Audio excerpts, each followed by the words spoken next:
Eugene Cockshut.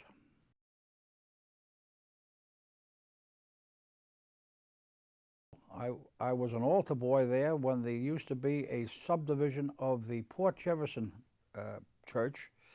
A priest was sent from Port Jefferson every Sunday to say Mass there, and quite a bit of the Masses were Polish due to the large number of Polish farmers in the area. It wasn't until about 1954-55 that we became our own parish.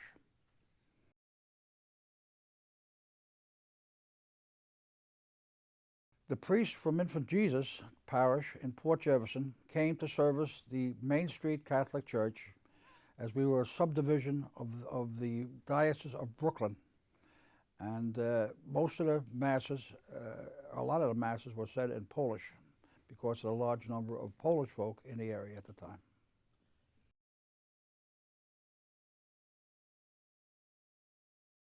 There was a butcher in the area then. His name was Sam Eichhoff, also known as Mookie. Everybody had a nickname. And Mookie used to stack his empty Mission bottles, which was a soda type, on the north side of his store. So for us to go to the theater, which cost 20 cents, and buy a box of candy, another nickel, we had to sort of remove his own bottles and bring them in for redemption, which he gladly did, and knowing that the only Mission bottle sold was his, I think he well knew it.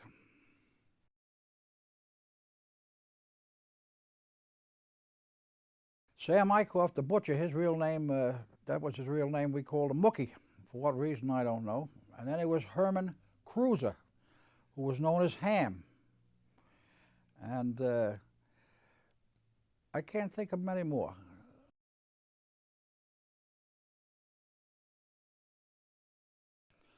I got to know Herman Cruiser when he came back from what we used to call the old folks' home in Yaphank.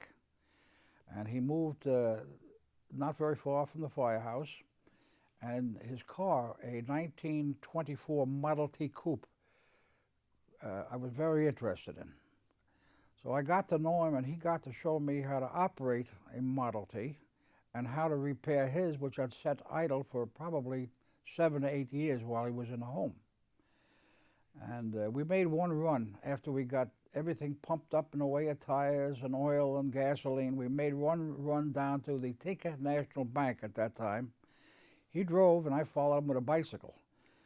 And there was so much smoke pouring out of the sides of the vehicle that we could have fogged for the Navy. But he got out. He was using one crutch all the time. He had lost a leg at Luna Park and Steeplechase by using a single skate to go down a high wire. One pole might have been around 100 feet, and he'd go from the 100 feet with his hands outstretched and hopefully land at the bottom. On that trick, he lost a leg, and ever since had one leg.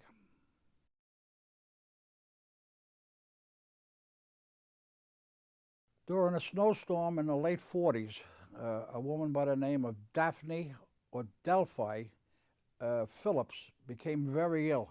In those days, the snow equipment which we had was probably gentlemen with shovels. That was about it. The snow was so deep, she had to be taken to St. Charles Hospital because of her illness on a sledge that was used for stones at the back of a Caterpillar track bulldozer. And that's how she got to the hospital. It was pulled by Edward Acker, whose nickname was Laddie.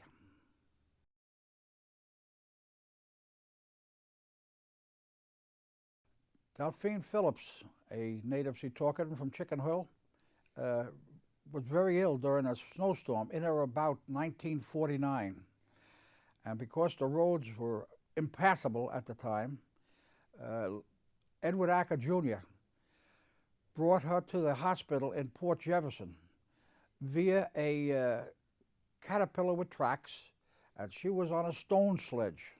That was the only way they could get her there and save her life.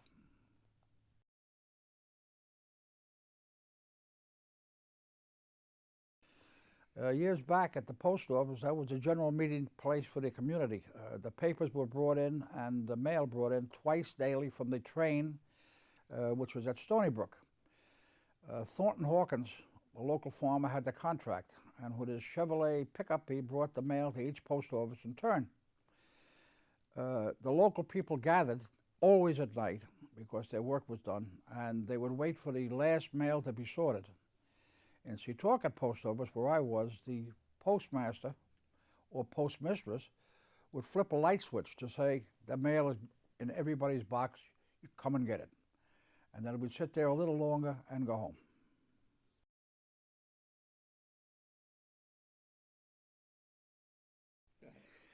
In those days, it wasn't peculiar for the kids to look through the letterbox. And we had a particular postmistress that used to steam over a tea kettle the various envelopes that she found exciting. And we would stand there not knowing that she couldn't see us at all.